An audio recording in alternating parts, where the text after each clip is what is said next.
작년 2023년도에 있었던 조사입니다. 기독교 윤리 실천 운동이라는 기관에서 발표를 했는데요.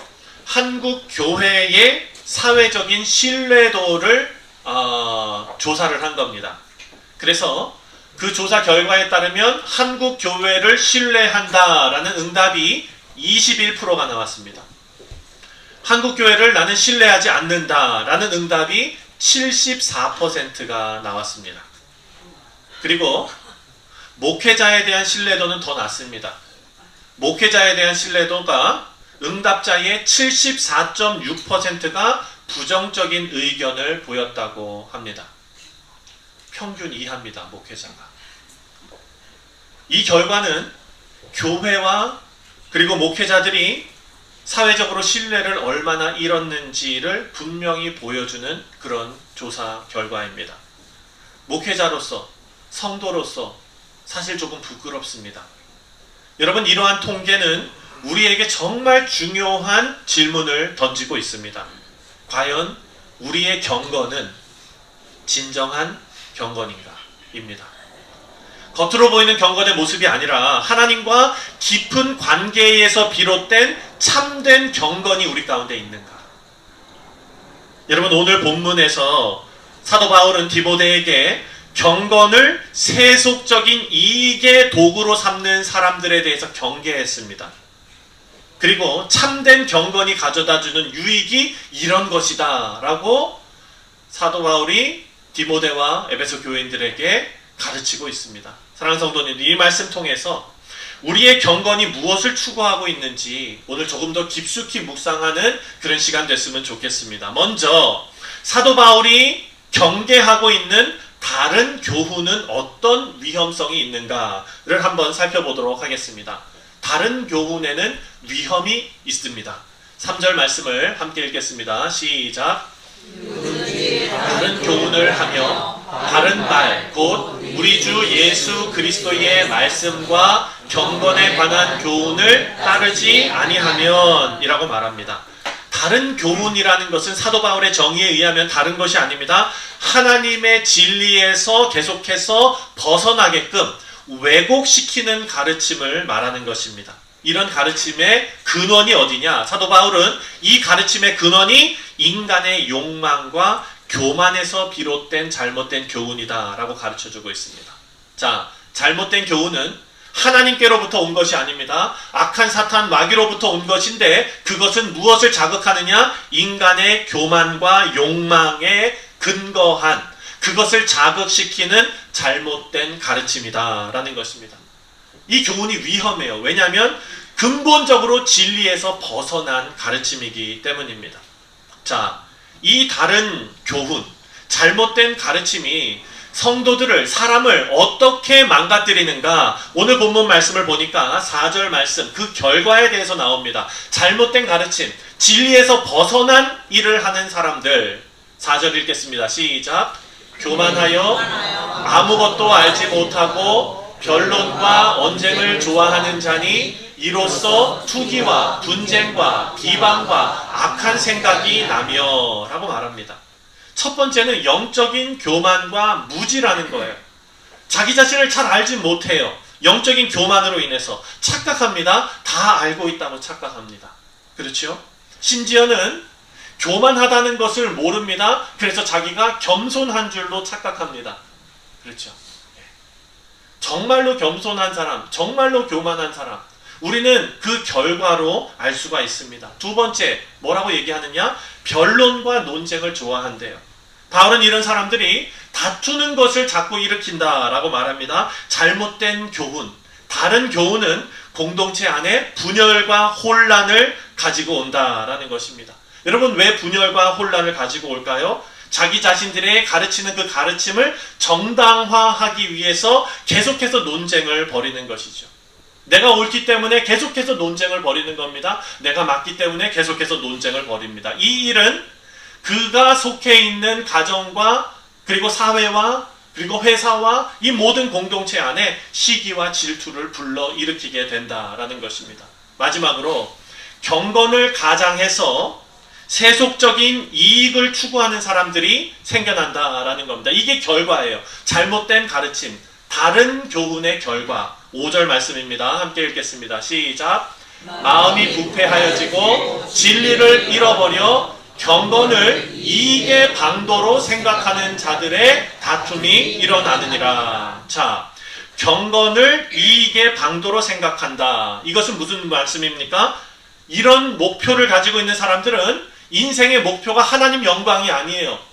인생의 목표가 뭐냐면 자기의 유익 그리고 세속적인 성공입니다. 그래서 그것을 위해서 뭘 하느냐? 교회를 이용해요. 그것을 위해서 뭘 합니까? 자기 직분을 이용해요. 사랑하는 성도님들, 정말로 안타까운 이야기지만 목회자의 신뢰가 바닥에 떨어진 것은 이 역할이, 이 문제가 작용했다라고 생각할 수 있습니다.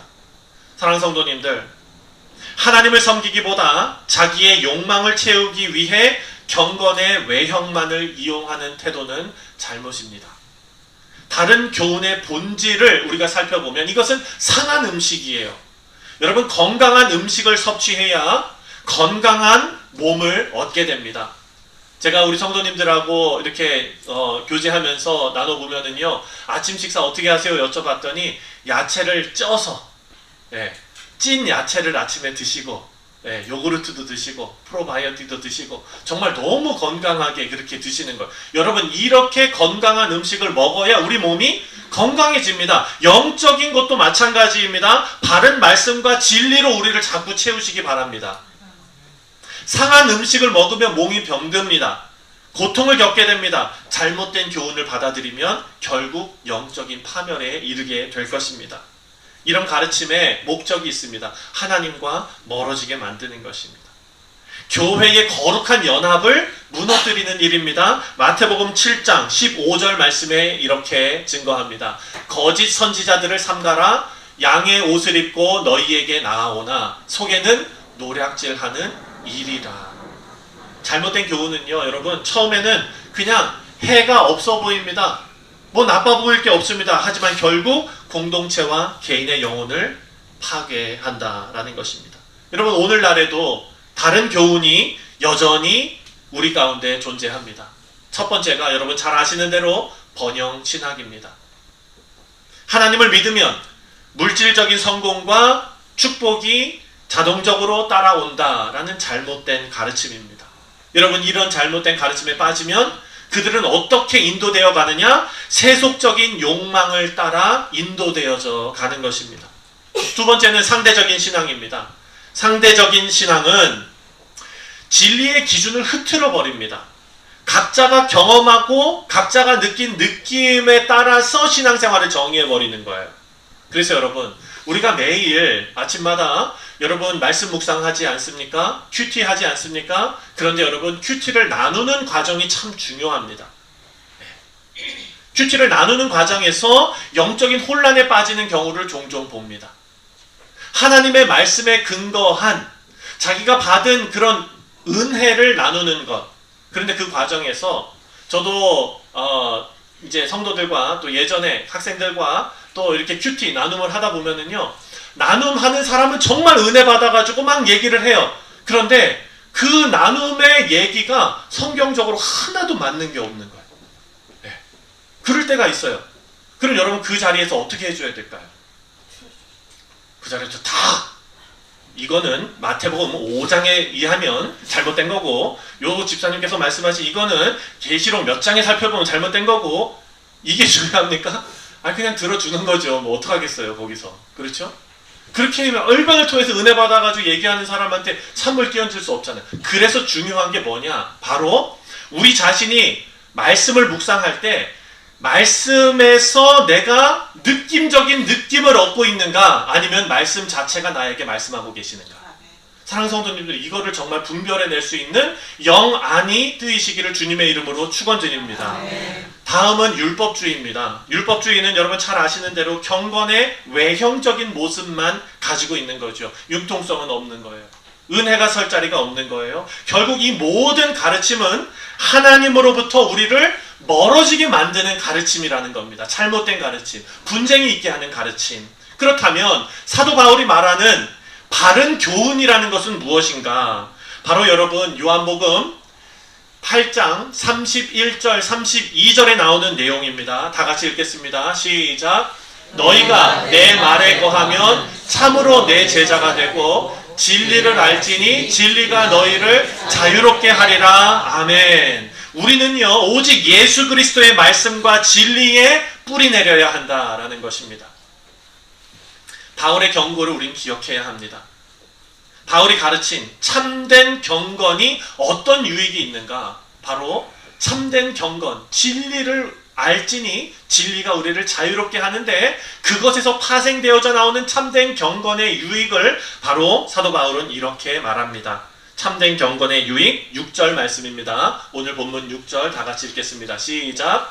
그러나 자족하는 마음이 있으면 경건은 큰 이익이 되느니라. 자, 여러분 오늘 본문 말씀 우리가 잘 이해해야 됩니다. 3절부터 10절까지 말씀을 읽었을 때 여러분 어떤 단어가 머릿속에 많이 남으십니까? 돈. 그렇죠. 돈 얘기 많이 나왔어요. 돈. 돈을 사랑하지 마라. 일만 악에 뿌리니라. 막 이렇게 얘기를 하는데 사도 바울이 얘기하고 싶은 본체는 뭐냐면 사도 바울이 가르치고 있는 화살표는 어디냐면 바로 경건입니다. 경건. 돈 좋아하지 마라 이 얘기하고 싶은 게 아니에요. 사도 바울은 지금 경건에 대해서 강조하고 있는 것입니다. 그런데 자족하는 마음이 있으면 경건은 큰 이익이 되느니라 이렇게 말합니다. 지금 경건하고 자족을 결합시키고 있습니다. 연결시키고 있습니다. 사랑하는 성도님들, 자족이라는 것은 단순히 현재 상태에 만족하는 것이 아닙니다. 그것을 뛰어넘어요. 하나님 안에서 충분함을 누리는 삶이 자족하는 삶입니다. 여러분 요즘에 주가가 엄청 올라간 사람이 한 명 있습니다. 누구죠? 그렇죠. 다 아시네요. 일론 머스크. 예, 그 사람은 지금 어마어마한 그런 부자가 됐어요. 한순간에. 여러분 자족한다 그러는데 아예 맞지. 내가 뭐 일론 머스크 정도 어떻게 살겠어. 요 정도 살면 됐지. 나는 자족해. 이것이 성경에 나오는 자족이 아니라는 거예요. 근데 우리는 그렇게 생각해요. 아유 나보다 못 사는 저 아프리카에 저 필리핀에 그런 사람들도 있는데 아유 감사하며 자족하며 살아야지. 이게 자족이 아니에요. 왠 줄 아세요 여러분? 그렇게 자족한다라고 내 자신을 위로했죠? 이틀만 지나보세요. 네. 나보다 더 좋은 백 들고 다니는 사람 한번 보세요. 네. 나는 갭이면 될 줄 알았는데 그 위에 뭔 브랜드가 또 있는지 모르겠지만 보세요. 사랑하는 성도님들, 이것은요 자기를 속이는 거예요. 자족은, 오늘 성경에 말하는 자족은 하나님 안에서 충분함을 누리는 삶까지 가야 그게 자족이라는 거예요. 7절 말씀을 함께 읽겠습니다. 시작. 우리가 세상에 아무것도 가지고 온 것이 없음에 또한 아무것도 가지고 가지 못하리니. 8절. 우리가 먹을 것과 입을 것이 있은즉 족한 줄로 알 것이라. 아멘. 다시 한번 아멘. 아멘. 여러분 그러면은 이제는 살 수 있을 정도만 드시고 추위를 견딜 수 있을 정도만 옷 입으세요. 여러분 성경이 지금 그거 얘기하는 거 아니에요. 사도 바울이 이렇게 극단적으로 이야기하는 이유가 있습니다. 뭐냐? 가치관을 바꿔야 된다는 거예요. 하나님으로부터 그 충분함, 하나님 한 분으로 나는 충분합니다 라는 가치관으로 바뀌어야 우리는 자족을 비로소 깨달을 수 있다라는 것입니다. 사랑하는 성도님들, 오늘날은요 물질적 소유가 많아야 삶이 풍요롭다라고 생각합니다. 하지만 진정한 풍요는 어디서 오는가? 바로 하나님을 충분하다고 여기는 그 신앙에서부터 나온다. 하나님과의 관계에서부터 나온다라는 것입니다. 자, 하나님 안에서 자족하는 삶을 살 때 우리는 소유에 많고 적음에 상관없이 우리 삶에 기쁨이 생기게 될 줄 믿습니다. 자, 바울은요 8절 말씀, 9절 말씀에 이렇게 말합니다. 여러분 돈 그리고 경건 이것은 상충하는 것 같아요. 여기에는 항상 긴장감이 있습니다. 사도 바울이 어떻게 풀어내는지 함께 보도록 하겠습니다. 9절 말씀 함께 읽겠습니다. 시작. 부하려 하는 자들은 시험과 올무와 여러 가지 어리석고 해로운 욕심에 떨어지나니 곧 사람으로 파멸과 멸망에 빠지게 하는 것이라. 10절도 이렇게 말합니다. 시작. 돈을 사랑함이 일만 악의 뿌리가 되나니 이것을 탐내는 자들은 미혹을 받아 많은 근심으로써 자기를 찔렀도다. 이렇게 말합니다. 사도 바울이 이렇게 이야기하는 이유가 있어요. 돈을 집어드는 그 이유가 있어요. 왜냐? 돈이 모든 악의 출발점이라는 거예요. 돈이 모든 악의 출발점이다. 돈을 여러분 미워하지는 마세요. 그런데 여러분, 돈을 사랑하는 그 마음이 아까 우리가 생각한 하나님으로부터 하나님으로 충분하다라는 가치관으로 넘어가는 것을 잡아 끌고 있다는 거예요. 못 가게 만들고 있다는 거예요. 집착하게 만들고 있다는 거예요. 자족이라는 것은 하나님으로 충만을 누리는 것인데 하나님 앞에 나아가는 것을 막는 것이 돈이었다. 돈을 사랑하는 것이었다. 사랑하는 성도님들, 소유를 통해서 자신의 존재를 정의하려는 태도가 있습니다. 내가 가진 것으로 나를 정의하려는 태도가 있는 거예요. 사람이 자신의 가치를 자신이 가지고 있는 물질이나 어떤 성취를 통해서 결정하려는 경향이 바로 이런 것입니다. 내가 어느 정도는 가지고 있어야, 내가 이 정도는 가지고 있어야 사람들이 나를 무시하지 않지. 이런 마음이 누구에게나 있다는 것입니다. 전도서 말씀에 뭐라고 말합니까? 전도서 5장 10절입니다. 은을 사랑하는 자는 은으로 만족하지 못하고 풍요를 사랑하는 자는 소득으로 만족하지 아니하나니 이것도 헛되도다. 그 락커펠러가 그랬다면서요. 얼만큼이 enough냐? Just a little bit more. 네? 얼만큼 부자여야 되느냐? Just a little bit more. 그거라는 거예요. 만족함이 없다는 겁니다. 성공의 척도가 물질이 돼버리면 인생은 만족함이 없는 사람이 되어버립니다. 두 번째로 사회적 지위나 명예를 자신의 소유로 삼으려고 하는 사람들. 나를 사회적인 명예나 어떤 지위나 이런 걸로 규정하는 사람들이 있다는 겁니다. 직업적인 성공, 학위, 뭐 이런 것들이죠. 제가 일부 예배 때도 같이 얘기를 나눴는데 제가 아는 분 중에 어느 좋은 대학을 나온 사람이 있어요. 네. 근데 그 학교는 다른 학교로 할게요. 하버드예요. 네, 하버드급으로 좋은 학교예요. 누군지 아니까 다른 그 이야기하면 어쨌든 근데 그분하고 이메일을 주고받는데요. 그분 이메일이 이거예요. 예를 들어서 그분 이름이 뭐 John이라면은 john@harvard.edu.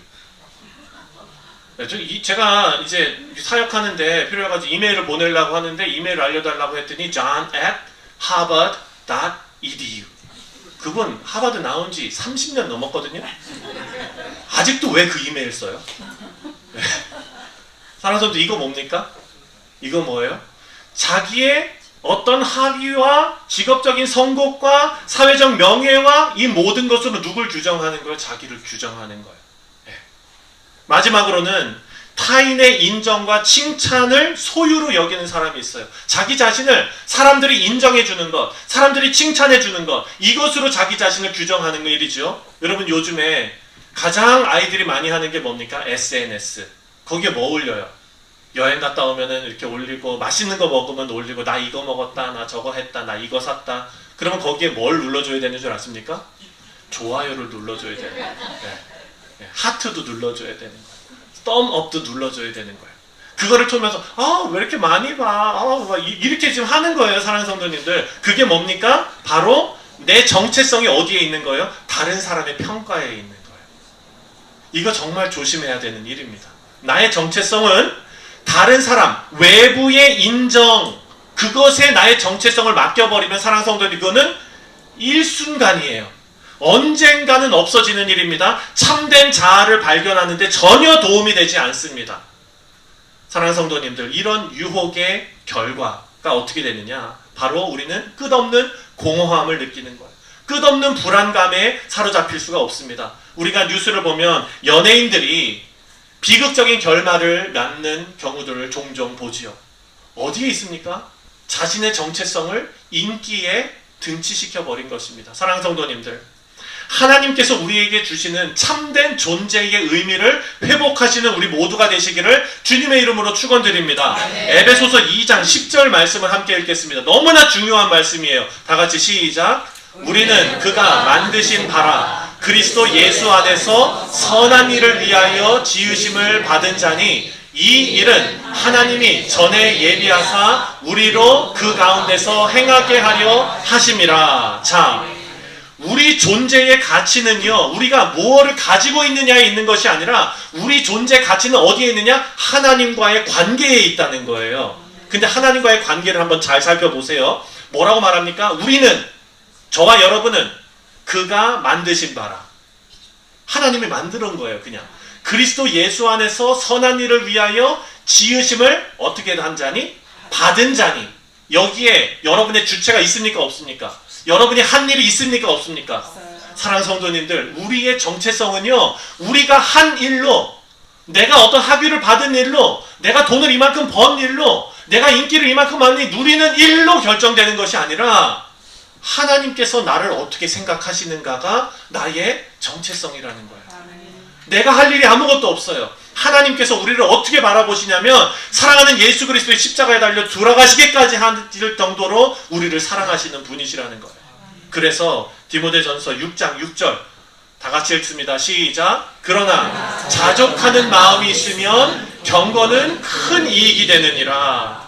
이 진리를 붙잡아야 됩니다. 소유가 아니라 하나님 안에서 우리의 존재를 확인하는 겁니다. 그것이 뭐예요? 자족이에요. 자족. 내가 가진 것으로, 나의 삶으로 자족할 수 있는 것은 자존감이 높아져야 되거든요. 이 자존감, 영적인 자존감은 어디서 오느냐? 내가 누구인가에서부터 오는 거예요.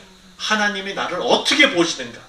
사랑하는 성도님들, 우리에게는 영원한 기쁨과 평안이 주어졌습니다. 이것은 예수 그리스도를 통해서 주어진 평안입니다.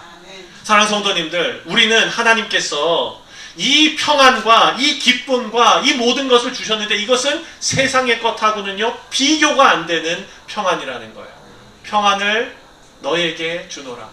세상이 알 수도 없는 평안, 그 평안을 너에게 주노라. 우리 주 예수 그리스도께서 우리에게 이렇게 평안을 주셨습니다. 사랑하는 성도님들, 이것은 관계에서 누리는 자유입니다. 경건은 단순히 종교적인 행위가 아닙니다. 하나님과 깊은 관계 속에서 참된 만족과 기쁨을 누리는 삶이죠. 여러분, 그런데 이 경건은 저절로 얻어지지 않습니다. 경건, 그러면 따라 나오는 단어가 있어요. 경건의 훈련. 경건의 훈련. 우리가 매일의 삶 속에서 끊임없이 하나님하고 동행하고 말씀, 기도, 감사, 순종 이런 것으로 자신을 단련할 때 경건은 훈련되는 줄 믿습니다. 여러분, 운동 한번 생각해 보세요. 헬스장에서 우리가 짐에 가면은 트레이너들이 돌아다니면서 도와줍니다. 사람들에게 동기부여를 해줘요. 옆에서 자, 하나만 더, 한 개만 더, 조금만 더 이러면서 동기부여를 해요. 그리고 어떻게 하면은 근육을 발달시킬 수 있는지 가르쳐주고 프로그램을 짜주고 식단도 짜줍니다. 그런데 트레이너가 대신 운동해 줄 수 있나요? 대신 운동해 줄 수는 없습니다. 마찬가지로 우리 경건 생활도 개인적인 훈련이 필요하다는 것입니다. 교회가, 목회자가 여러분에게 말씀을 가르치고 기도에 동참하게 하고 동기부여를 할 수 있으나 경건의 훈련은 개인의 몫이라는 거예요. 근데 사랑하는 성도님들, 외로워하지 마시기 바랍니다. 왜냐? 성화는 칭의는 100% 하나님입니다. 그렇죠? 성화는 어떻게 이루어지느냐? 성화는 개인의 의지와 플러스 성령 하나님의 역사하심이 시너지를 이룰 때 성화가 일어납니다. 시너지가 중요합니다. 사랑하는 성도님들, 경건의 훈련에 동참하시기 바랍니다. 그러면 그 훈련에 성령께서 역사하실 줄 믿습니다. 경건의 훈련은 각자 하나님 앞에서 직접 감당해야 합니다. 우리 모두가 하나님 앞에 자족하는 마음이 있으면 경건의 유익을 얻게 될 줄 믿습니다. 하나님께서 예비하신 영원한 유업을 바라보며 천국 소망을 가지며 가치관이 바뀌고 경건의 훈련을 통해 하나님과 동행하시는 우리 모두 되시기를 주님의 이름으로 축원드립니다. 기도하겠습니다.